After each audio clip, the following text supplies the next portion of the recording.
Evening, friends. I'm Beau LeClair, and this here's the Dixie Tales, where the Deep South still whispers if you listen close. These are the stories that never made the history books, but live on in the heat, the dust, and the hush between crickets. So pull up a chair, tap that like, and subscribe if you believe some truths are too wild to stay buried. Now, let's begin. They say the first jazz note ever born in New Orleans came not from a piano or a trumpet, but from the bottom of a man's lungs, a shout that split the air like thunder over the levee.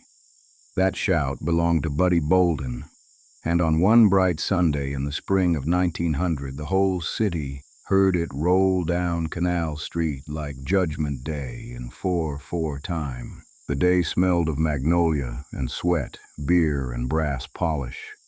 Sunlight slid off the brass horns till the street looked aflame. Every corner spilled noise, church bells from St. Joseph's, vendors calling over the rattle of wagon wheels, the slow creak of a riverboat moored upriver. But nothing cut through it like Buddy's cornet. It wasn't polite music, not the stiff marches the Creole bands played for funerals and parades. That swung its hips. You could feel it before you understood it, like catching the first scent of rain before the clouds open. He led the band himself, tall, dark-skinned, 30 years old, but already worn at the edges, a black derby cocked on his head, sweat shining along his jaw. Behind him came a ragtag army of drums, clarinets, and trombones, each man keeping up, but never quite catching him. When Buddy played, even the drummers listened. The tune started as Careless Love, but within half a block it had twisted into something no sheet music had ever held. A wild call that made the crowd holler, dance, weep, or all three. Folks poured out of barber shops and boarding houses, kids climbed lampposts, old women beat tambourines on their knees. The parade was supposed to march for a benevolent society, one of those brotherhoods that buried the poor and fed the widows. But by the time Buddy hit his stride, it wasn't a march anymore. It was revelation. That's how it was in those days. Music wasn't written, it was caught, like lightning in a jar, and Buddy Bolden had the jar, the lightning, and the storm all at once. New Orleans 1900 sat balanced between eras. Part French elegance, part riverfront vice. Canal Street divided uptown and downtown the way a scar divides flesh. On one side, the Creoles with their conservatory training and polished brass. On the other, the darker-skinned laborers, the rough players from backstreet bars where nobody read music but everybody felt it. Buddy came from that latter world, the dirt floor dances, the barrel houses thick with cigar smoke and perfume. He'd been a barber by trade, cutting hair by day and blowing his horn by night until the two lives blurred together. Folks said he could trim your beard, pour you a shot, and improvise a melody, all in the same motion. That Sunday, he played like a man chased. Each note tore loose from his horn and hit the air hot. When he paused, the crowd filled the gap with hollers. Women fanned themselves, though the breeze was gone. Men stomped till dust rose around their boots. Even the mules, pulling the floats, tossed their heads like they knew something sacred was happening. Down by the corner of Basin Street, a rival band waited, the Excelsior, the city's pride, led by Willie Cornish with his trombone slung low. Cornish was a Creole, proper, educated, and half jealous of the rough genius blowing down Canal. When Buddy's band drew near, Cornish raised his horn in challenge, two bands face to face, brass flashing like sabers. For a heartbeat the street went still, breath held. Then Buddy smiled, that sly grin people would later call the devil's own, and lifted his cornet. What came out wasn't a march, nor a waltz, nor anything the Excelsior men had rehearsed. It was raw invention, a riff that bent time, sliding between joy and sorrow, until even Cornish dropped his slide and laughed out loud. That was the moment jazz was born, not in a conservatory or on a sheet of staff paper, but right there in the Louisiana sun, sweat rolling, hearts pounding, the devil grinning through a cornet bell. Buddy's gift was more than sound, it was presence. He carried heat with him. When he entered a room, the air thickened. Women felt it first. The same current that made them dance made them blush. Men felt uneasy, not from envy, but from recognition that greatness had no manners. He didn't rehearse, he conjured. Musicians who played beside him swore they could never remember afterward what songs they'd played, only how it felt. Like being inside a storm that didn't hurt. That parade ended at Lincoln Park, a wide stretch of grass on the edge of town where gamblers, hustlers, and holy men all gathered after church. By the time the band reached the gate, the crowd numbered in the thousands. Vendors sold red beans, beer, and pralines. Kids chased each other between the dancers. Buddy climbed onto the bandstand, cornet still hot in his hand, and called for Funky Butt, his signature piece, though nobody knew what to call it then. The clarinet took the lead, the trombone slid in, and Buddy's horn split the sky. People shouted the refrain before it even ended. Funky Butt, take it away. That rhythm didn't come from Europe. It came from Congo Square, from field hollers, from drums outlawed a generation earlier, and in that moment, the ghosts of the old rhythms rose to join him. White folks called it wicked. Colored folks called it freedom. Either way, it was unstoppable. From the park to Perdido Street, every saloon wanted the Bolden band. They played dances till dawn, baptisms of sweat and gin. He paid his men fair and drank their share besides. By week's end, the money was gone, but the legend grew. People said he could blow a note so loud it made women faint and men weep. Others claimed he could make his cornet talk, laugh, even curse. But he never corrected them. He just smiled that tired smile and poured another drink. There were nights when the city itself seemed to move to his rhythm, gas lamps flickering in sync with the beat, shutters clapping like hands. Down on Franklin Avenue, the ladies of Mahogany Hall danced slow, while Buddy played from the balcony, his horn cutting through perfume and laughter. Even the police paused outside, pretending to check their watches just to listen. But genius is a fragile bridge between heaven and ruin. The same fire that melted his horn gold from within began to burn his mind. Some say it was whiskey, others, the endless noise inside his head that never stopped once the crowds went home. He started hearing music where there was none, a phantom band tuning up in his skull. When the real band lagged, he'd shout, "Keep up," even if they were already done. At first, the men laughed it off. Then they started avoiding his eye. That night on Canal Street would become memory, then myth. The city kept moving. New players, new songs, but everyone who'd been there swore they'd felt something holy pass through. A few would later call it a curse, the moment a man traded sanity for sound. But on that Sunday, under that hard Louisiana sun, nobody thought of curses. They thought they were witnessing creation. When the last note faded and dusk crept in, the crowd lingered as if afraid to breathe too loud. Buddy lowered his horn, chest heaving. Some said he smiled, others said he looked lost, like a preacher after the spirit leaves him. He wiped his brow, looked at the setting sun, and whispered something no one caught. Then he walked off the stage and disappeared into the crowd, the sound of his own legend still echoing behind him. New Orleans would never sound the same again. By 1901, the name Buddy Bolden was already drifting through every saloon and alley from Trem to Storyville. If you followed the sound of brass far enough on a Saturday night, you'd end up in his world. A kingdom not marked on any map, but ruled by rhythm, liquor, and sweat. The rest of America still played ragtime off-sheet music. New Orleans played Buddy. His band wasn't polished, but it was alive. Cornish on trombone, Brock Mumford on clarinet, Jimmy Johnson keeping time on drums that looked ready to collapse. They called themselves Bolden's band, though folks just said the funky butt. They played anywhere the floorboards would hold. Fish fry parlors, dance halls, backyards with Christmas lights strung year-round. A good night brought 50 cents and a bottle. A bad one still ended with applause and trouble. By midnight, the city would tilt toward their sound.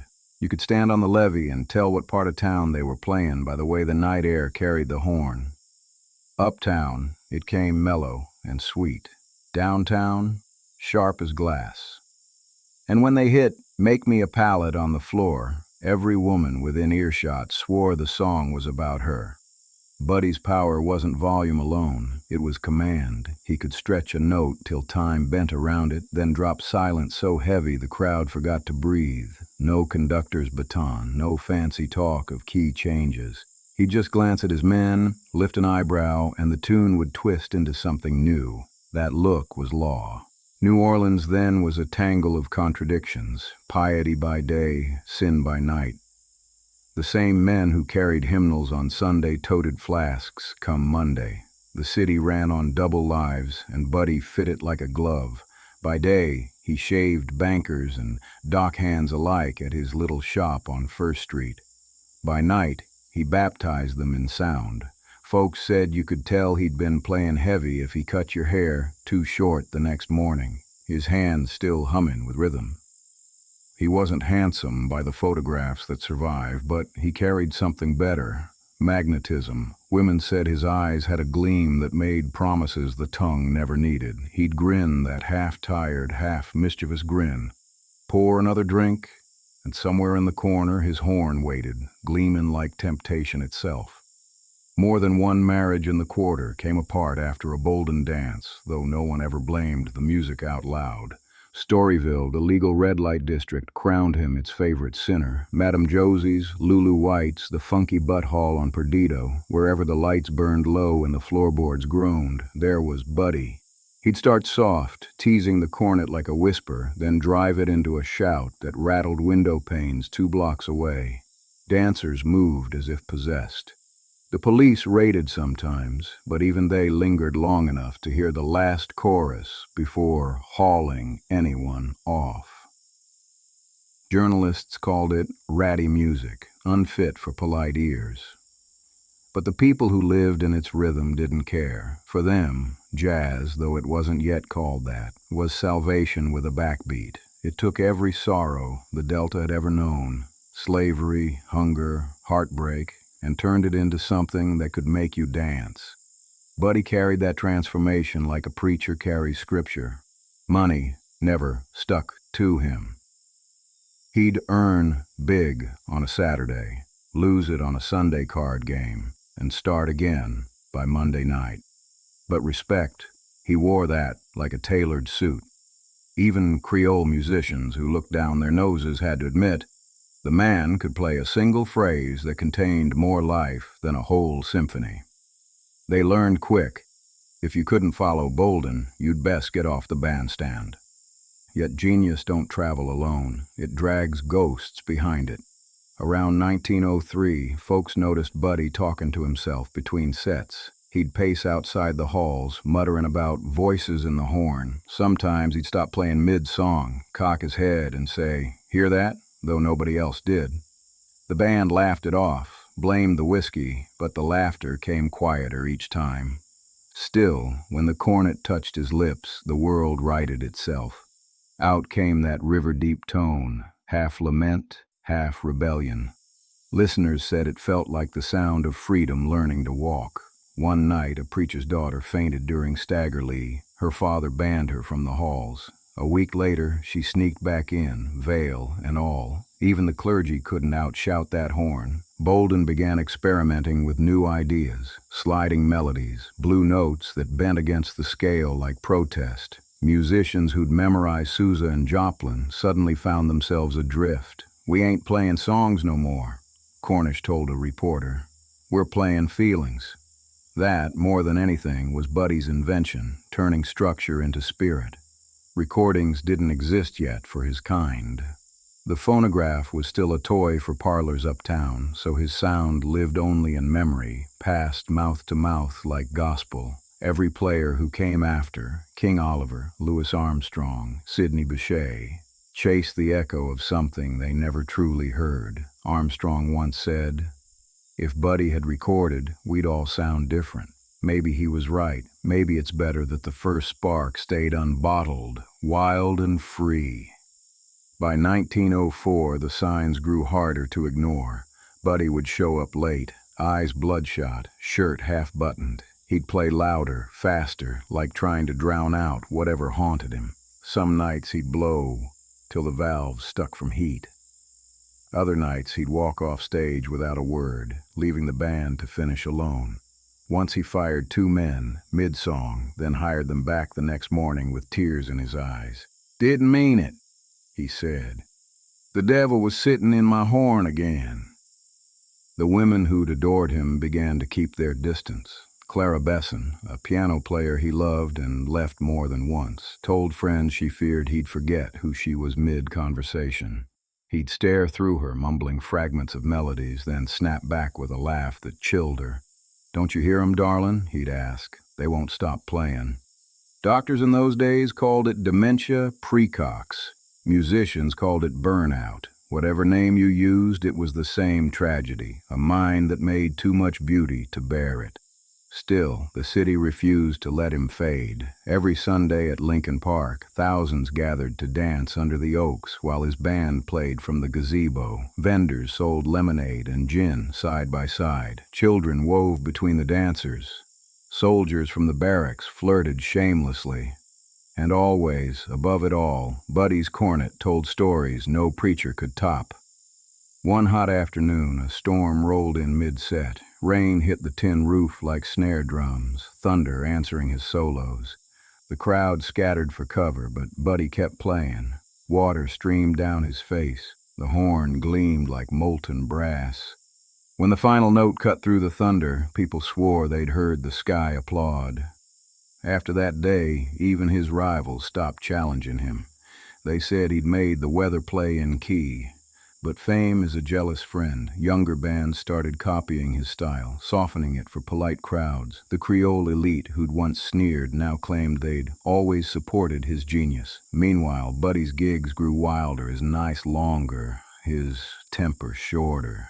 He argued with police, smashed a cornet during a brawl, spent a night in jail singing to the bars. The papers printed the story with equal parts shame and admiration. "King Bolden," one headline read, "falls silent for a night." By 1905, the cracks were too wide to hide. He'd vanish for days, wander the streets of Trem bareheaded, muttering hymns and curses. Friends tried to sober him, but he'd slip away again, chasing some melody only he could hear.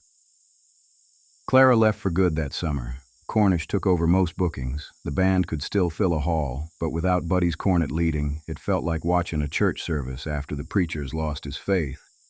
And yet, on the nights he was right, truly right, it was as if the world forgave him. He'd lift that horn, and time would dissolve. The dancers would blur, the lamps flicker, and something older than language would step through him. That was the curse and the gift together. He didn't just play music, he became it. They say one evening, after a particularly wild set, he packed up his horn and told his drummer, "They won't let me stop playing, even when I sleep."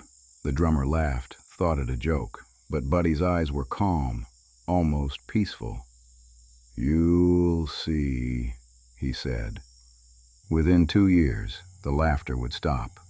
By 1906, New Orleans had learned that genius and ruin often keep the same address. The nights were hotter, the whiskey cheaper, and Buddy Bolden, once the sound of salvation, had begun to unravel. You could hear it long before you could see it. The notes still came bright, but behind them was something off-kilter, a tremor in the rhythm, a shadow where sunlight used to be. The first to notice were the musicians closest to him. Cornish, his trombone man, said Buddy's horn started arguing with itself. He'd play a riff so wild the rest of the band couldn't follow, then glare when they stumbled, accusing them of betrayal. "Keep up," he'd bark, sweat pouring down his face, though the air was cool. The clarinet would hesitate, the drummer would tap uncertain, and Buddy's cornet would rise again, shrill, frantic, a challenge, a cry, maybe both. In Storyville, the crowd still cheered, too drunk or entranced to know the difference, but the musicians knew. Greatness, once effortless, now came with blood in its mouth. The years had piled weight on him, the endless nights, the drink, the noise that never ended. Every sound in that city carried rhythm, wagon wheels, riverboats, rain against tin roofs, and all of it followed him home. He'd wake at dawn to phantom melodies. "You hear that?" he'd ask his landlady, staring into the quiet. "They're playing again." She'd cross herself and back away. He started showing up at dances wearing the same rumpled suit, collar undone, eyes bloodshot. His cornet, once polished gold, turned dull, dented at the bell. Sometimes he'd stop mid-song, lower the horn, and stare at nothing. When pressed, he'd whisper, "The music's too loud. Don't you all hear it?" But they didn't, only he did. That spring, he played a picnic out by Carrollton, a church benefit, of all things. Families gathered with fried chicken and lemon pie, the preacher giving thanks for good weather. Bolden's band was hired to provide the wholesome entertainment, though most folks knew they were in for something else entirely. The first set started gentle, hymns turned ragtime, children clapping, women tapping parasols in time. But midway through "Nearer My God to Thee," Buddy shifted gears. The cornet rose, bending the melody till it howled. The drummer tried to steady the beat, but Buddy's horn broke free, wild and ragged, twisting that hymn into something unholy and magnificent. The preacher froze mid-prayer. The crowd went silent, uncertain whether to dance or run. Then Buddy stopped dead, dropped his horn, and staggered off the stage. They found him behind the bandstand, crouched in the grass, clutching his head. "Make 'em stop," he murmured, rocking back and forth. "They won't stop playing." The preacher wanted to call the police, but Cornish talked him down, swore Buddy was just overheated. They poured water over his head, waited for him to speak. When he finally looked up, his eyes were distant. Not drunk, not angry, just gone somewhere else. That was the beginning of the end. Through that summer, the incidents grew worse. He'd disappear for days, then show up at the barber shop wild-eyed, talking about voices in the horn. He said the notes had turned against him, that when he blew into the cornet, something blew back. The regulars laughed, nervous. One of them asked what the voices said. Buddy just smiled and said, "They tell me to play until I can't." Some nights, the police brought him home. Found him wandering Basin Street barefoot, muttering into the dark. Once, they said, he was standing in the middle of the road at 3 a.m., blowing an invisible horn, lips moving, hands trembling. When they tried to grab him, he turned violent, swinging at shadows. They hauled him to jail, and he spent the night humming to the walls. He'd always been known for drinking, but by then it wasn't liquor alone eating at him. It was sound, relentless, merciless sound. Those who saw him said he was never still. Even sitting, his fingers twitched like he was fingering the valves. It was as if the music inside him refused to let him rest. One night in October, during a dance at Oddfellows Hall, the collapse came. The place was packed shoulder to shoulder, thick with sweat and perfume. The air buzzed with heat and anticipation. A Bolden night, the kind folks told their grandchildren about. He started strong, the band roaring behind him. "All the whores like the way I ride," they called the tune. Rude, raucous, pure Buddy. The dancers stomped, shouted, laughed. Then halfway through, his horn cracked on a high note. The sound came out like a scream. He froze. For a heartbeat, the band kept playing, thinking he'd jump back in, but Buddy didn't move. His eyes went wide, then wild. He swung the cornet like a club, shouting, "Stop it! Stop that racket!" The drummer dropped his sticks. The clarinet squealed to a halt. Buddy hurled the horn across the room. It hit the wall with a clang, and then he turned on his band, fists clenched. "You're playing it wrong," he screamed. "They're playing through you." Chaos. Dancers fled. Tables overturned. The police were called. Cornish tried to restrain him, but Buddy struck him hard enough to draw blood. When they finally pinned him down, he was sobbing, repeating, "They won't stop. They won't stop." They took him home that night, hoping he'd sleep it off. But sleep didn't come. He sat by the window till dawn, staring at the streetlights, whispering melodies to himself. In the morning, he was gone. They found him 2 days later at the river, standing knee-deep in water, staring at his reflection. "I can hear it," he told the officers. "The river's humming the same key." They led him away gently, afraid to break whatever spell he was under. After that, word spread fast. The king of jazz had lost his crown. Musicians whispered it like a funeral prayer. Crowds gathered outside his boarding house hoping for a glimpse, but Buddy rarely appeared. When he did, he looked years older, hair unkempt, clothes hanging loose, a faraway look that no one could reach. By early 1907, he'd stopped playing entirely. The horn lay silent on the table, gathering dust. Clara Besson returned once, tried to speak sense into him. "Come back to the band, baby," she begged. "Music's what you are." He shook his head. "Music's what killed me."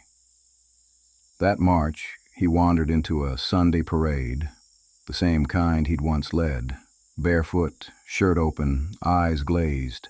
The brass band blared high society, children laughing, flags waving. Buddy walked right up to them, clapping out of time, then suddenly shouted, "That's my song!"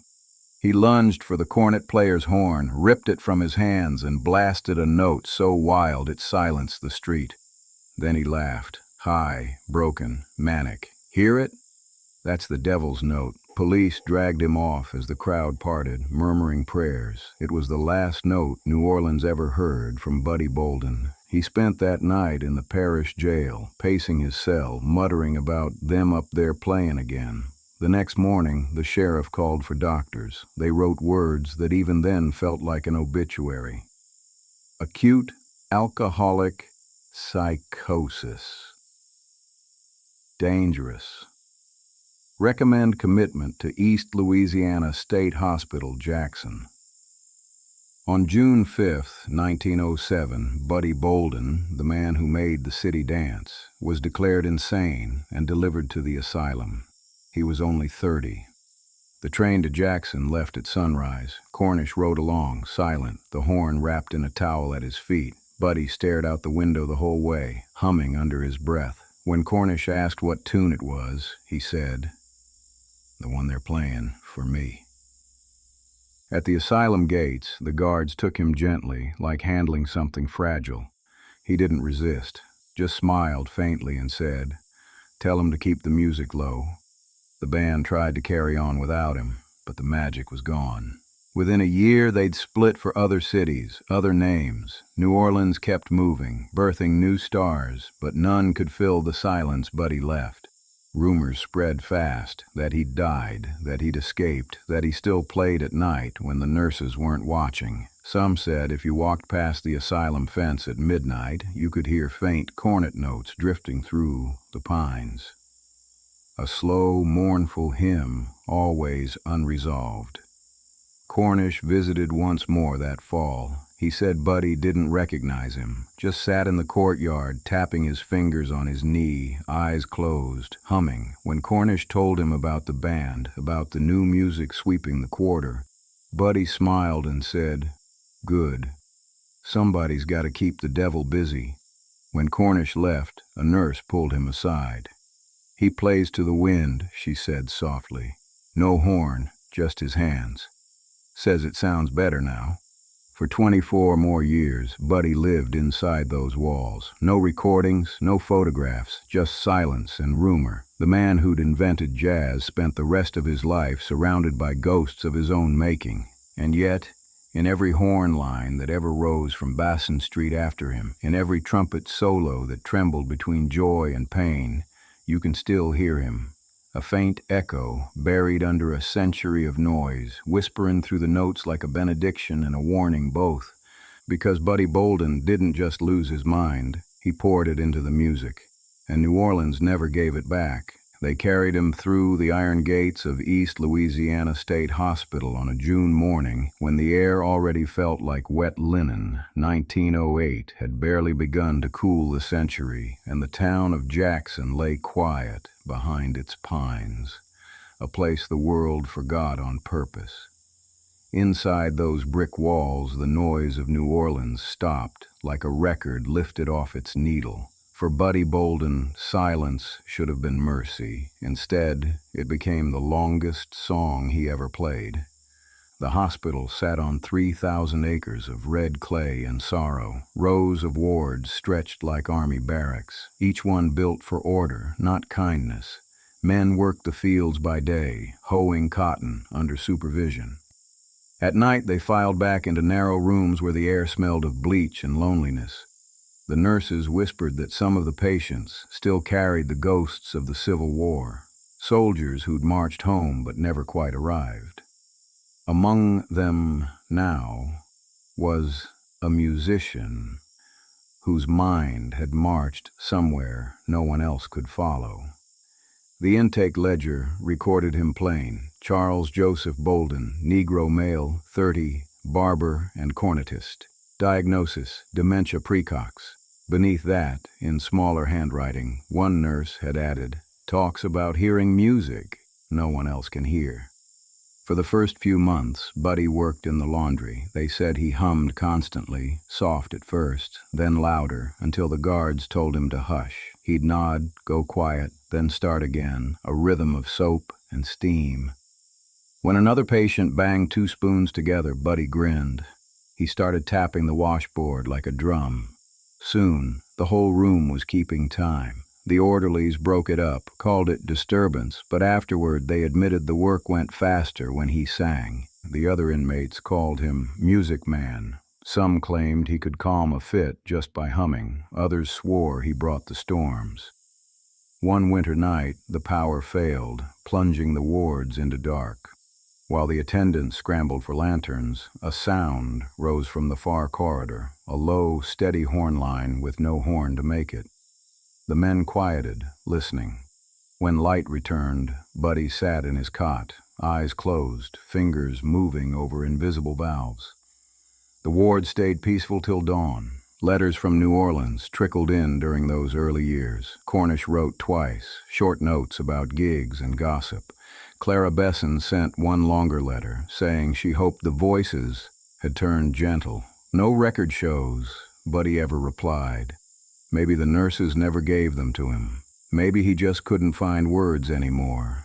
Outside the asylum walls, jazz caught fire. You could trace its spread like candlelight over water, up the Mississippi to St. Louis and Chicago, across the ocean to Paris. Ragtime gave way to syncopation, blues folded into swing. But at its root sat one name that no one quite remembered right. Some said Bolden, others Baldwin. No recordings, no proof, just whispers of a man who once played so loud you could hear him a mile away. New Orleans moved on, but every trumpet that rose carried a bit of him, like smoke from an old flame.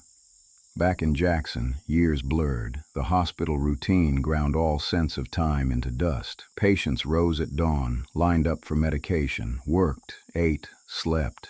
For Buddy, the calendar stopped mattering. He marked his days by sound. The morning whistle, the clatter of dishes, the far-off train that passed every evening at 7.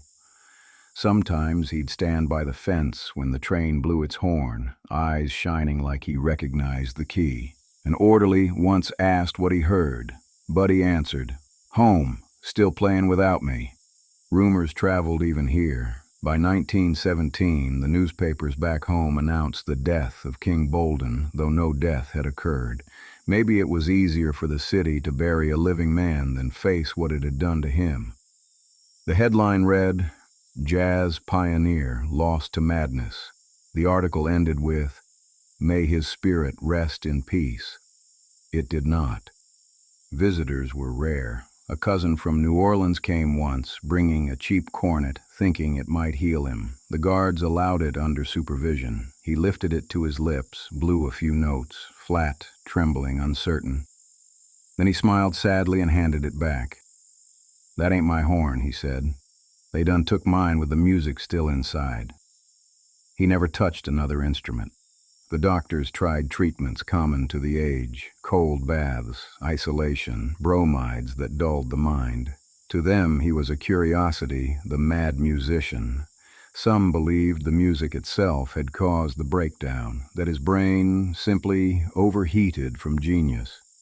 One young intern kept a diary, later found in the archives. In it he wrote, "Patient Bolden sits humming scales unknown to theory.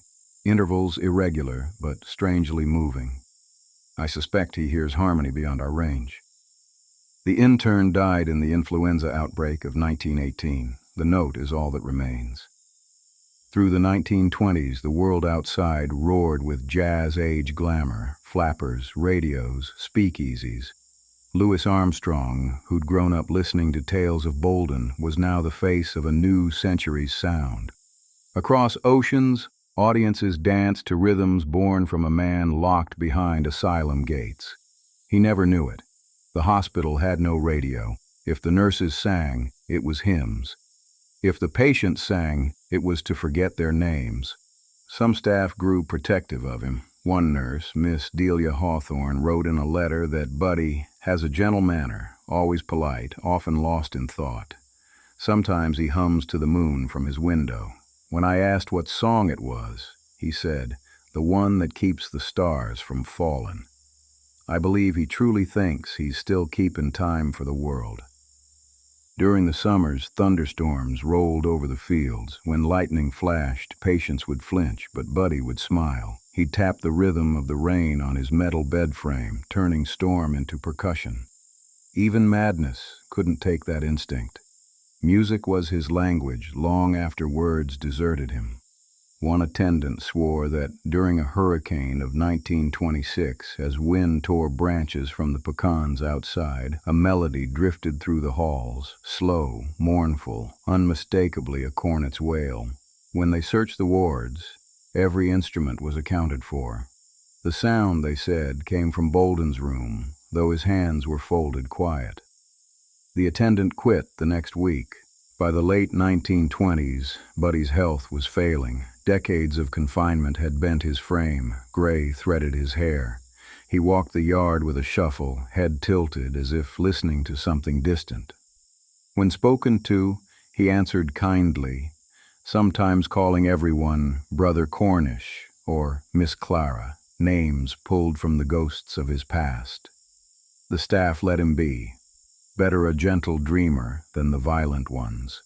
In 1929, the superintendent ordered the men photographed for records. The resulting image is the only surviving picture of Charles Buddy Bolden, a thin man in work clothes, eyes half-focused, mouth curved in a small, knowing smile. Behind him, the asylum wall blurs into light. If you look close, you can almost imagine he's hearing something no one else could. Meanwhile, New Orleans was crowning new kings, Armstrong in Chicago, Beau in Paris. Record players crackled in every parlor, but within the notes of West End blues, musicians heard something older, like a ghost humming under the melody. They called it the Bolden tone, though none could define it. Some said it was simply the sound of freedom mixed with grief. Others said it was Buddy himself, leaking through time. Visitors dwindled to none. Even his own mother stopped coming, too frail for the trip. When she died, the family didn't tell him. No one wanted to break the silence that seemed to keep him alive. He kept walking the yard, humming into the wind. During the Christmas of 1930, the hospital band, an odd little ensemble of staff and patients, gave a concert for the wards. They played hymns, marches, a few ragtime pieces. When they struck up Careless Love, one of the older attendants noticed Buddy standing at the back, eyes wet, mouthing the words. When the song ended, he whispered, "That was mine," then returned to his cot. The last entry about him in the hospital log is dated November 4th, 1931. Patient quiet, appetite poor, continues to hum in sleep. 3 days later, he died of what they called cerebral arteriosclerosis. The nurses said he went peacefully, eyes closed, lips moving like he was finishing a phrase. They buried him in an unmarked grave behind the hospital, Section C, Row 5. No family attended. The preacher spoke brief. "May the Lord receive his soul and still the music within." The wind picked up as the dirt fell, carrying a faint echo that some swore was a horn far off in the trees. Maybe it was memory. Maybe it was mercy. Back in New Orleans, the papers never noticed. No obituary, no headline. The man who'd invented their heartbeat vanished without a sound, but legends have a way of humming beneath the noise. Within a year, young musicians were whispering again about the lost king of the cornet, the man whose madness made melody. They said if you stood outside Lincoln Park on a humid night and listened close, you could still hear faint strains of funky butt carried on the wind from the north. The music, Buddy never stopped playing. And maybe that's true, because genius doesn't die in silence. It seeps into everything that ever listened. Buddy's mind broke, but his rhythm didn't. It leaked into the brass of every horn that followed, into the swing of every street parade, into the soul of the city itself. Some stories end with applause. Buddy's ended with a hum. But that hum built a world. They say, when a great man dies, the earth shifts a little, like it's tuning itself to a new key. But when Buddy Bolden died up in Jackson in 1931, nobody felt a tremor.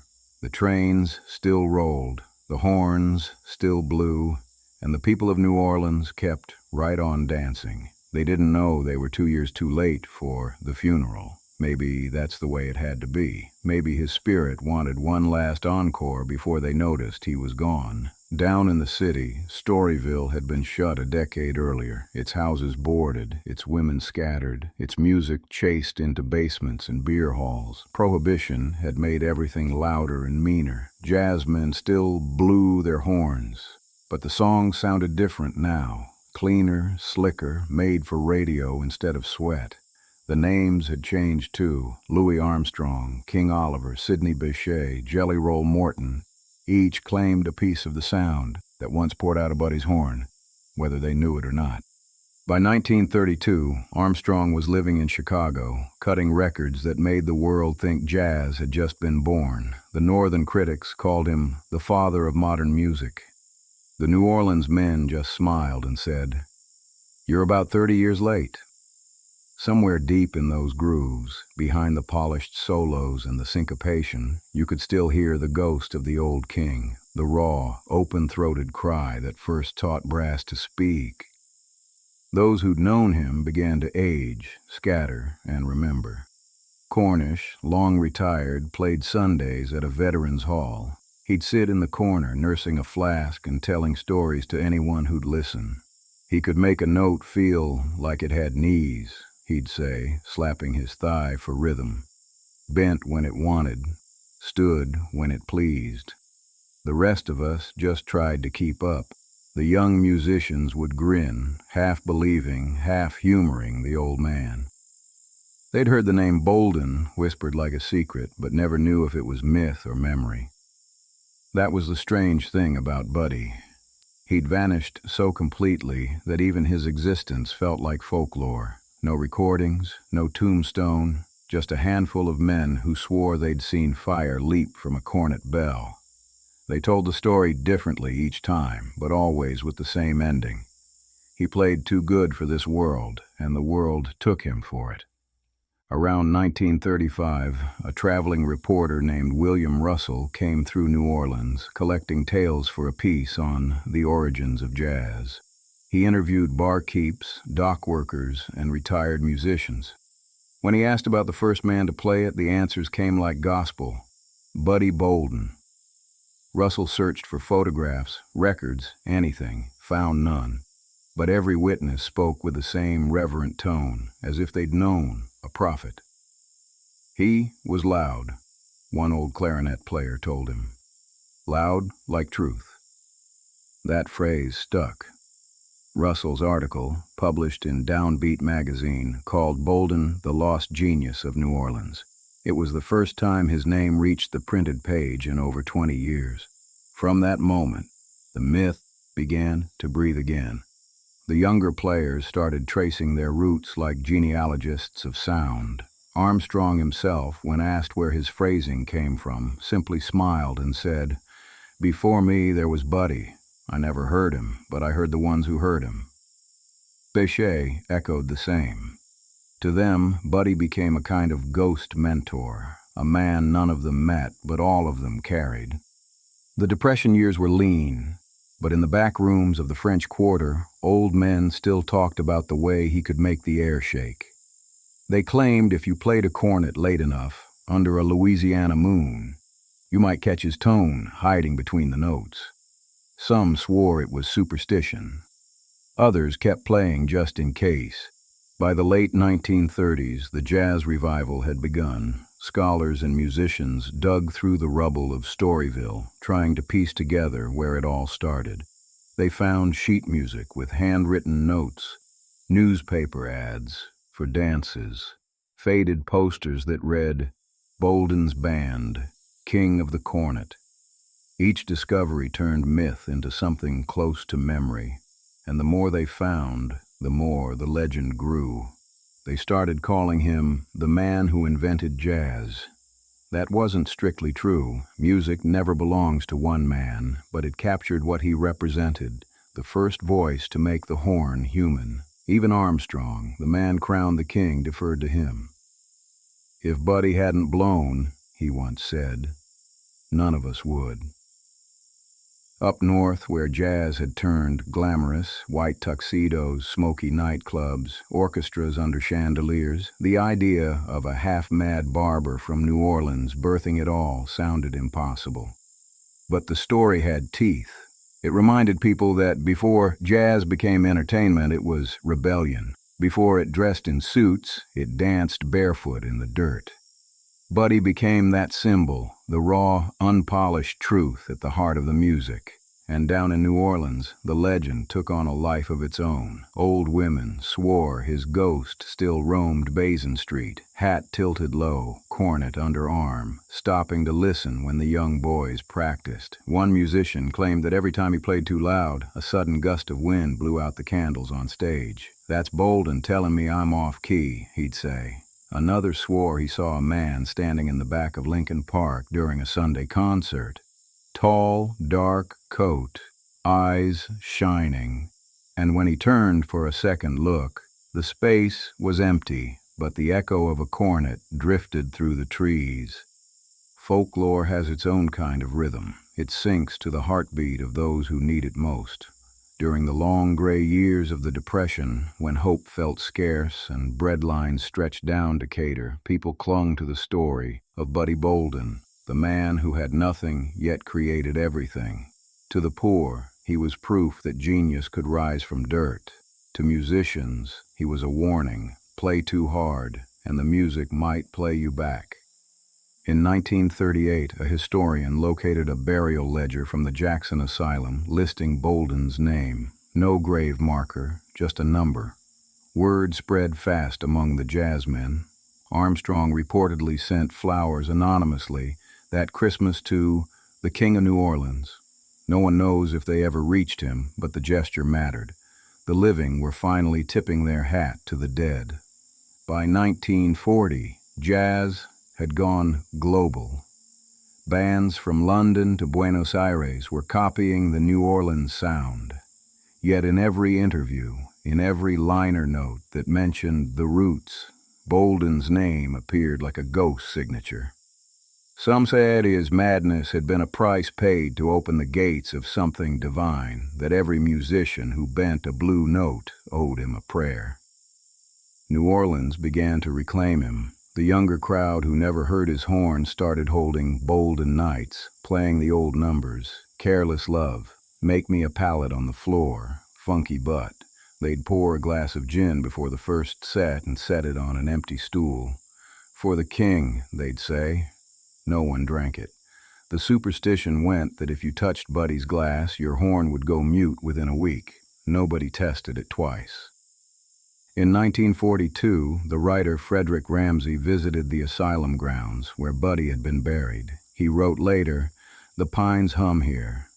The wind moves through them like a horn line. He found no marker, no trace, but he claimed he felt a vibration underfoot, faint but steady, like the pulse of a bass drum. Maybe it's imagination," he wrote. Or maybe jazz never really left him. The city slowly began to celebrate what it once hid. Storyville was gone, but the quarter filled with new clubs. Preservation Hall, Mahogany Hall, reborn in name, if not in sin.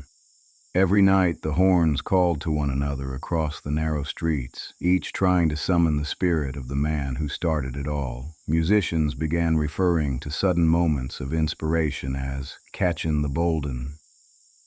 "You caught the Bolden tonight," they'd tell a trumpeter who lost himself mid-solo. It meant the music had taken the reins, just like it once took him. Older locals told another kind of tale, the haunting kind. They said the asylum at Jackson wasn't quiet after his death. Nurses swore they still heard music drifting down the halls. During storms, the lights flickered in rhythm, bulbs pulsing to an invisible beat. Some claimed that on the anniversary of his death, a horn could be heard faintly from the cemetery behind the hospital, one long, trembling note rising over the pines. The administrators dismissed it as wind through the pipes, but those who'd ever played music knew better. Wind don't keep time that well. By the mid-1940s, jazz historians had turned him into legend, but among the musicians, he'd become something holier, a kind of patron saint of the lost note. They said every player meets him once, whether on stage or in a dream. When the solo hits just right, when your body disappears and only the sound remains, that's Buddy Bolden standing beside you, whispering, "Go on, son. Play it how it feels."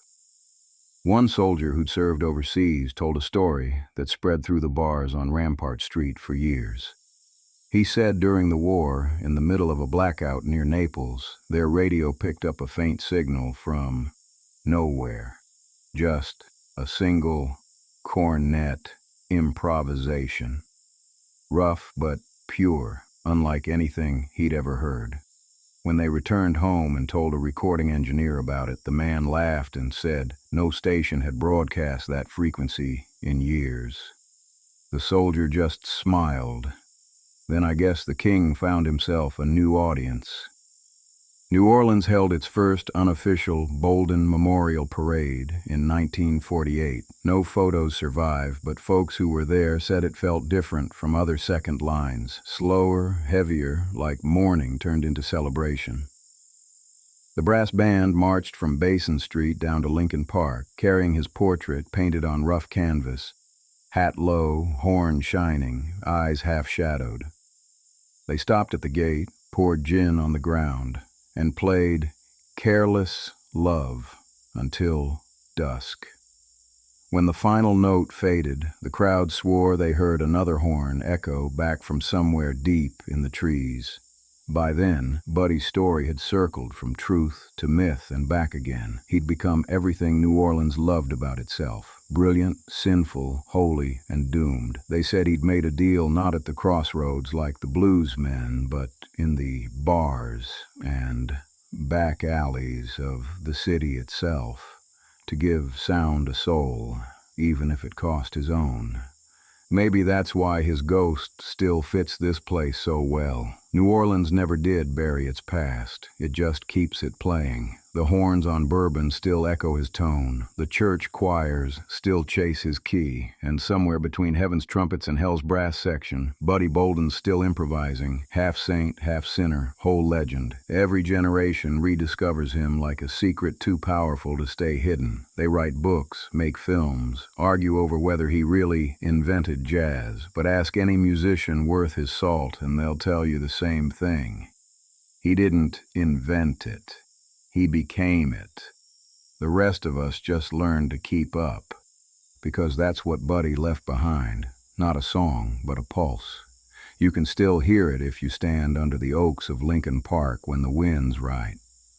A faint rhythm, soft and steady like a cornet warming up before a parade. Some call it imagination.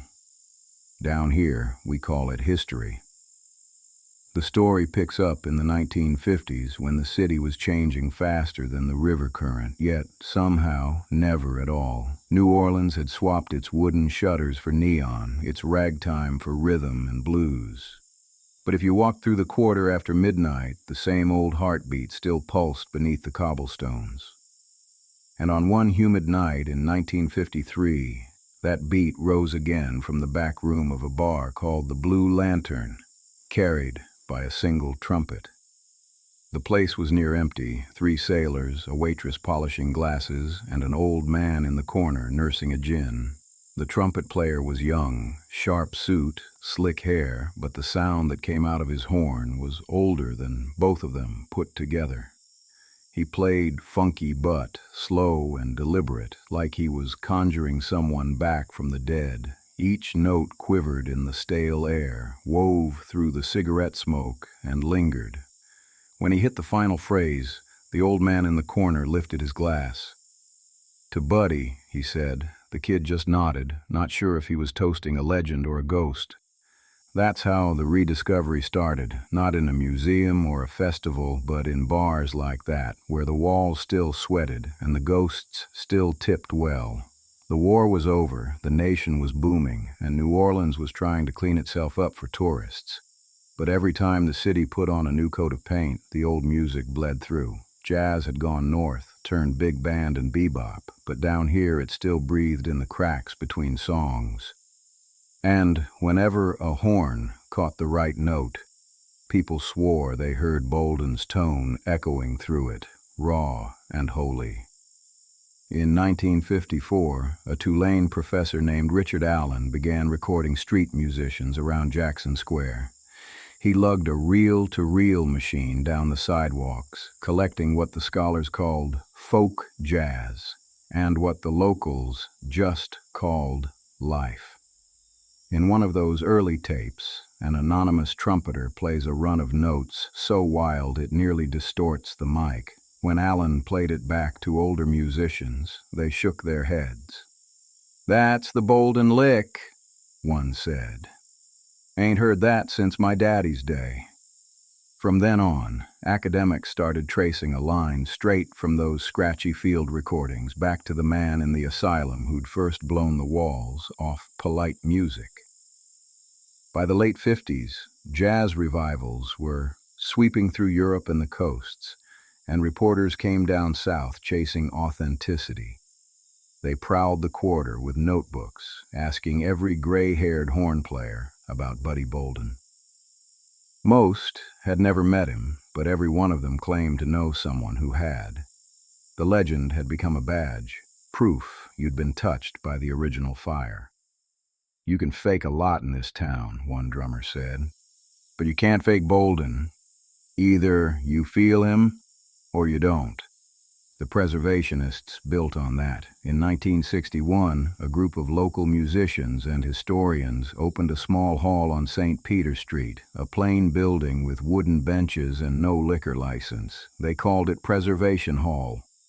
The first night they played, a storm rattled the shutters. When the trumpeter hit his solo, raw, loud, a little off-key, the power flickered and someone in the audience gasped, "He's here." The player smiled, kept going, and after that, it became tradition. If a light flickered during a solo, they said Buddy had stopped in to check the phrasing. Outside those walls, America was changing. The civil rights movement marched through the South, demanding to be heard, and in a way, the brass bands marched with it. The sound that once scandalized polite society became the soundtrack of resilience. Old tunes like Careless Love and Make Me a Pallet on the Floor filled parades and protests alike. Every horn that shouted for freedom carried a piece of the man who'd first made noise mean something. In those years, the first serious biographies appeared. Writers like Danny Barker and Frederick Ramsey pieced together fragments, old letters, parish records, the testimony of the few who still remembered. They painted a picture of a man, both brilliant and broken, a mirror of the city itself. Ramsey called him the note that started the river running. That phrase stuck. To this day, it's carved on a plaque near Lincoln Park, though Buddy's real grave still lies nameless up in Jackson. As New Orleans stepped into the 1960s, jazz found itself in two worlds. The young chased modern sounds, Coltrane, Davis, electric guitars, while the old guards held to the brass. But both sides claimed Bolden. The avant-garde musicians saw in him a prophet who'd defied form. The traditionalists saw the first and truest master. Every side wanted to say he was theirs, and maybe both were right. Buddy never fit inside a single song, and neither did the city. In 1965, the first New Orleans Jazz Festival took place at Beauregard Square. The lineup read like a roll call of saints and sinners, Preservation Hall Band, Kid Thomas, George Lewis, and before the first horn blew, the MC raised his glass to the heavens. To the man who taught us to play loud enough for God to hear. The crowd answered with a cheer that shook the tents. When the band struck Funky Butt, the wind kicked up hard enough to send hats flying. Folks laughed, said the king was blowing along. That became tradition, too. Every festival since, no matter the headliner, someone plays Bolden's tune and leaves an empty chair on stage. The 1970s brought tourists by the busload, cameras clicking, but under the spectacle, the real thing still lived. In the corners of the quarter, old brass men passed their craft to boys who barely knew who they were imitating. One of them, a teenage Wynton Marsalis, later said that his father told him, "When you play, remember there was a man who blew so fierce it broke his mind." That's the cost of truth in this town. Documentaries followed, scratchy black and white reels showing sepia photos and interviews with the last eyewitnesses. In one, an elderly drummer named Willie Cornish Jr. claimed his daddy had once heard Bolden play in the rain and said the lightning flashed in rhythm. The interviewer laughed, the old man didn't. That's how it was, he said. Even the weather kept time for him. Meanwhile, rock and soul took over the airwaves, but in the alleyways and second lines, the brass never stopped. When the young bands marched through Trem or Central City, women still shouted, "Play it, Buddy," even though half of them didn't know who Buddy was. The name had outgrown the man. It meant the wild note, the moment when music stops pretending. By 1975, New Orleans finally began honoring its forgotten son. A local sculptor cast a small bronze bust of him, no photo to model from, just descriptions and imagination. They placed it near the old site of Lincoln Park, facing Basin Street. The night it was unveiled, a brass band played until midnight. When the last chorus ended, the trumpet section held one long note together. It wasn't perfect, a few cracked, but people said the sound carried all the way to the river, and that was enough. Through all those years, the legend kept changing. Some swore he'd made a deal with the devil, like the bluesmen up in Mississippi. Others said he'd been chosen by God and couldn't bear the weight. Either way, New Orleans accepted him as its mirror, half saint, half sinner, all music. When storms came, folks left offerings at his statue, a cornet mouthpiece, a pint of gin, a single white carnation. They said it kept the levees honest. Every generation found its own Bolden. The civil rights brass bands played him fierce and proud. The hippies of the 70s played him loose, chasing freedom through sound. And the old-timers just shook their heads and said, "You're all just trying to catch the king." By the end of the decade, New Orleans had turned nostalgia into survival. The tourists came for jazz. The locals played it because they had to. Every horn on Bourbon Street owed something to the man who'd first taught the city that beauty and madness share a rhythm. Even when disco thumped from radios, you could step into a courtyard at midnight and hear a trumpeter practicing alone, sweat glistening under gaslight, trying to hit that unreachable tone. That's when you knew Bolden was still in residence. They say ghosts fade when people stop saying their names, but Buddy's name never stayed quiet for long. It's carved into the soul of every musician who ever played this town honest. Some call it inspiration, some call it haunting. Down here we call it inheritance, because New Orleans don't let its dead rest easy. It keeps them busy. They say legends don't die, they just get lost for a while. For half a century, Buddy Bolden had slept under the weeds of Jackson, nameless and quiet. But in the 1980s, the world came listening again. The same way the crowd used to gather when they heard his horn warming up in the distance. The story began with a photograph, not a glamorous portrait, just a grainy black and white taken around 1895. A band of 6 men in stiff collars and solemn expressions. The print surfaced in an attic off Rampart Street, edges yellowed, the ink fading. A historian named Don Marquis studied it for weeks before realizing what he was looking at. One figure, tall and lean, held a cornet in his hands, the same way eyewitnesses described Bolden on parade days. The photograph, he argued, was the only surviving image of the man who invented jazz.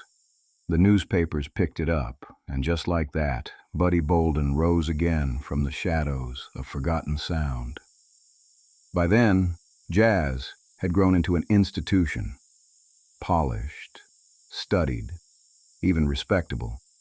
But the idea that it all began with a half-mad barber who played until his mind split open lit a spark no conservatory could contain. Young musicians wanted to touch that wildness, to remember that the music was born in sin and sweat, not tuxedos. So they started tracing the story back to its source. The first real biography hit shelves in 1986, In Search of Buddy Bolden, First Man of Jazz. Marquis spent 15 years hunting clues, asylum records, church ledgers, and interviews with anyone whose grandparents had ever heard the man play. The book painted him not as myth, but as flesh, a troubled genius shaped by the poverty and prejudice of turn-of-the-century New Orleans. It told of the barbershop, the parade, the breakdown, the silence. But more than that, it gave readers something America had long craved: the tragic father of its only true music. The press ran with it. Jazz festivals began dedicating sets to the Lost King.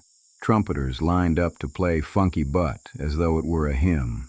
A new generation of filmmakers circled his story, seeing in it everything that made the South both beautiful and broken: brilliance, madness, race, redemption. In 1995, a small crew from New York arrived in Jackson with cameras and permission to film inside the grounds of the old East Louisiana State Hospital. The hospital was half closed by then, its windows boarded, the air thick with mildew and memory. They filmed the crumbling red brick, the overgrown cemetery where the unmarked graves sat in uneven rows. Somewhere among them lay Buddy. The director said later that when they rolled sound, the mics picked up faint tones, high, metallic, impossible to place. The crew swore no horns were within miles. They left the audio unedited in the final cut. That documentary, Searching for Buddy Bolden, aired on PBS the following year. It opened with a slow pan across the Mississippi at sunrise, then cut to Louis Armstrong's voice crackling from an old recording. Before me, there was Buddy. Viewers who'd never heard the name before suddenly felt it like a heartbeat in their chest. The forgotten man of jazz had become the ghost that explained the whole story. Back home, New Orleans claimed him outright. The Jazz and Heritage Festival added a permanent Bolden stage. Local schools named scholarships after him. Writers, painters, and poets filled in the blank spaces of his life with imagination. Some saw him as a saint, others as a cautionary tale. Either way, he belonged to the city again. But there was something deeper than celebration stirring under it all, a hunger to find him. The city wanted a grave, a place to leave flowers, to apologize for forgetting. In 1998, a group of musicians and historians drove up to Jackson with maps and shovels. They searched the old asylum grounds for days, comparing the burial ledgers to the landscape. Section C, row 5, that's what the record said. The problem was, the markers had long since sunk into the soil or been stolen.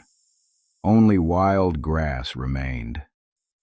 Finally, on the third afternoon, as rain began to fall, one of them, a trumpet player named Gregory Stafford, stopped and said, "This is the spot. No proof, just instinct." They stood in the drizzle, pulled out their horns, and played. The notes floated over the field, soft at first, then bold until the sound seemed to hang in the clouds. It wasn't a concert, it was an apology. When they were done, they left a single cornet mouthpiece on the ground and a plaque that read, "Charles Buddy Bolden, 1877 to 1931, father of jazz." Back in New Orleans, the gesture became legend. The newspapers called it the resurrection of the king. For the first time in 70 years, people spoke his name, not with pity, but with pride. School children learned it alongside Armstrong's. Artists painted murals of him on trim walls, hat low, horn lifted, eyes half wild, half wise. The late 90s brought new tributes, a play called Buddy Bolden's Blues, a song by Dr. John that opened with the line, "Buddy's still blowin' through the bayou wind." The old neighborhoods where he once played were gentrifying, but the sound remained. On summer nights, the brass bands on Frenchman Street still worked his riffs into their solos, and when they did, the crowds moved different, looser, freer, like something ancient was remembering itself. By the 2000s, his story had become a pilgrimage. Tour guides led visitors past the old Basin Street haunts, pointing out where the king of jazz once lived, loved, and lost his mind. They told the tale of the parade where the music burned too bright, of the asylum that swallowed him, of the ghost still blowing through the oaks. The tourists listened wide-eyed, but the locals didn't need convincing. They'd always known he never really left. Then Hollywood came calling. In 2019, a film simply titled Bolden finally premiered after decades in limbo. It wasn't perfect. No film about a ghost ever is. But for the first time, his story reached the silver screen. The actor played him fierce and fragile, a man consumed by the very music he'd birthed. Critics called it mythic. Musicians called it overdue. And though it took 100 years to get there, the audience rose for a standing ovation. For a moment, it felt like Buddy had stepped out of the shadows to take a bow. What struck people most wasn't the tragedy, but the symmetry. The world that once locked him away now celebrated him. The same country that had called his music devil's noise now called it its greatest art form. And somewhere between those two extremes sat the truth, that genius doesn't bloom where it's comfortable. It blooms where the pain's too deep to speak, so the soul finds another language.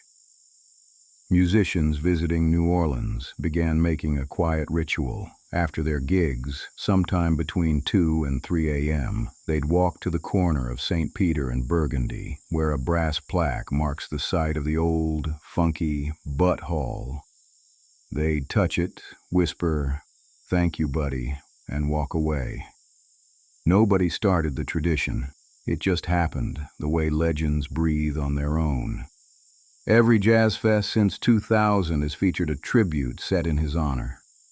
Trumpeters play his supposed tunes, mixing myth and invention until the two are the same thing. One year, a sudden gust of wind toppled a speaker mid-performance, and a voice from the crowd shouted, "He's here!" The band didn't pause, they just played louder. Historians still argue about details, whether he was born in 1877 or 1878, whether he really went mad from music or from the world's cruelty. But to the city, none of that matters. The facts may fade, but the sound stays. Walk past St. Louis Cemetery on a humid night, and you'll hear brass echoing through the air like a promise that never learned how to die. Some folks say Buddy Bolden's story is really the story of New Orleans itself, wild, wounded, unrepentant, and always ready to start the band again after the storm. Every generation buries him, and every generation digs him back up, not because they forget, but because they need reminding of what the music costs. I've walked that graveyard in Jackson myself years ago. The wind was high, the sky bruised with evening. I didn't bring flowers, I brought silence. Stood there a long while till the cicadas started up, loud and rhythmic. For a second I could swear it was syncopation. I thought of what the nurse wrote the night he died, continues to hum in sleep. Maybe he's still humming. Maybe he never stopped. And as long as there's a horn in this city, neither will we. If you stand on Basin Street tonight, you can still hear him. Not the notes themselves, those burned out a century ago, but the rhythm that sits behind every other rhythm. The heartbeat New Orleans never let stop. Cars roll by where carriages once clattered, the neon buzzes where gaslight flickered, but underneath it, all the same pulse keeps time. That's Buddy Bolden, still blowing through the bones of this city like the wind through Spanish moss. After the year 2005, when the levees broke and the water came roaring in, the whole world thought New Orleans had finally lost its song. I remember the silence after Katrina, days without brass, just helicopters and sirens. The air smelled of mud and memory, houses gone, people gone, churches half underwater. But even then, somewhere between the gutted bars and flooded porches, someone started tapping a rhythm on a bucket. Then another joined with a horn rescued from a closet. Within a week, second-line bands were marching through knee-deep water, playing "When the Saints Go Marching In." Folks said it was defiance. I say it was resurrection. Because this town don't bury its dead. It parades them home. At the first post-storm jazz fest, when the lights still flickered and the crowd stood ankle-deep in wet grass, a young trumpet player named Kermit Ruffins stepped to the mic. He looked out at the wrecked skyline and said, "For Buddy." Then he blew a note that cracked the air open. The crowd shouted like a church revival. Maybe it was just music. Maybe it was the city remembering itself. Either way, that sound rolled across the fairgrounds like thunder finding its key. After that, you couldn't walk 5 blocks without hearing somebody invoke him. "Play it Bolden style," the band leader said, meaning louder, freer, unashamed. The young players didn't know his face, but they knew his ghost. They painted murals of him beside the ones of Armstrong and Professor Longhair, each man part of the same immortal brass procession marching through time. Tourists came back clutching hurricane drinks and cameras, but the locals kept the real rituals quiet. Every August, musicians drive north to Jackson and leave a mouthpiece, a bottle of gin, and a handful of sheet music paper on the ground near his grave. They don't speak much. The wind through the pines says, "Enough." When they return to the city, the first rehearsal always sounds different, hotter somehow, like the air itself remembers. The 2010s brought new kinds of storms, not just hurricanes, but the slow floods of change, gentrification, digital music, clubs closing. Yet every time someone declared jazz dead, a brass band would turn a corner and prove otherwise. On Frenchman Street, the horns still rise after midnight, sweating out the week. The kids on tambourines beat time the way their grandfathers did, and every so often, one note breaks loose, raw, perfect, dangerous. That's when heads turn, when conversations stop. "There he is," somebody always whispers. The elders still tell the story the same way, a man who blew too hard, too long, until the music took his mind, but they tell it with love now, not fear. "He carried the weight for all of us," one old drummer told me. "He went crazy so the rest of us could keep playing sane." Maybe that's blasphemy, maybe it's truth. Down here, those two usually dance together anyway. Every jazz funeral in this town ends the same. The dirge slows, the preacher prays, and then somebody in the brass section grins. The drums kick, the horns shout, and the mourners start dancing. Life pushing back against loss. You can feel Bolden in that moment, in the shift from sorrow to swing, in the permission to live loud again.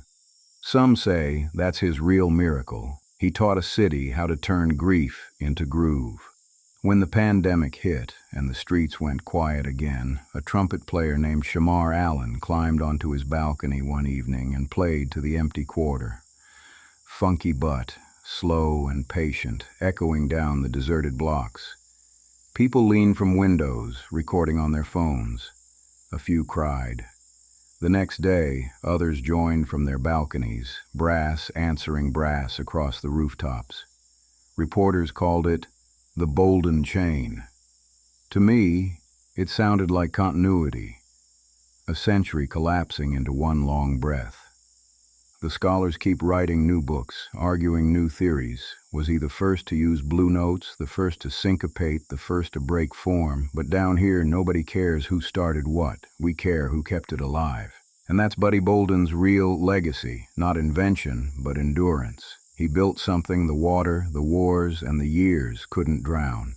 These days, on Sunday mornings, the Preservation Hall brass still lead parades through the quarter. Children run alongside, waving flags, and old women throw roses from balconies. The horn players wear white, their instruments polished bright, but every once in a while one will carry a beat-up old cornet with dents along the bell. They call it the Bolden horn. No one knows where it came from. Maybe a pawn shop, maybe a relic. But they say it plays louder than anything else in the band. When it takes the lead, the crowd lifts its hands, and for a few bars you can feel the past walking beside the present. Sometimes I sit out on my porch after the parades have gone, watching the last bits of confetti blow down the street. The cicadas keep rhythm, the air tastes of beer and magnolia, and somewhere in the distance a trumpet still practices scales. That's when I think about him, how a barber's son from First Street lit a fuse that's still burning. He never saw the city love him back. Maybe that's why it loves him so fiercely now. You ask any musician here what the Bolden sound is, and they'll give you a different answer. Some say it's the first breath you take before the note, that mix of fear and hope. Others say it's the note you can't quite hold, the one that cracks but means more because it's human. I think it's both. It's the imperfection that turns noise into truth. Even the storms remember him. Every time thunder rolls in from the Gulf, it comes with a rhythm, a long call and response between heaven and the river. Folks joke that God's just tuning up with Buddy. I don't doubt it. The old king never liked to play alone. Now and then, late at night, I walk past the cemetery on Basin Street. The tourists are gone, the streetcars quiet, just the hum of the city breathing. A breeze moves through the gates, carrying faint brass from a club half a mile away. The sound twists in the wind, ghostly and alive. I stop, tip my hat, and listen. If you stay long enough, you'll hear it too. A single cornet testing the air, soft at first, then steady. Not memory, presence. The king still keeping time, and that's how it ends, or maybe how it keeps beginning. 100-odd years since that parade down Canal Street, the man who lost his mind to music has become the city's conscience. Every horn that rises against despair, every child who learns to syncopate before they can spell the word, every storm that leaves the quarter standing, that's Buddy's doing. He made noise holy and left it here for us to guard. So, if you ever find yourself walking through New Orleans on a humid evening and you hear a trumpet calling from somewhere unseen, don't look around for the player. Just stop and listen. That's the sound that built this city, still echoing between the cathedral and the bar rooms, between heaven and whatever waits below. The sound that said living itself was worth the price. The king never left. He just changed keys.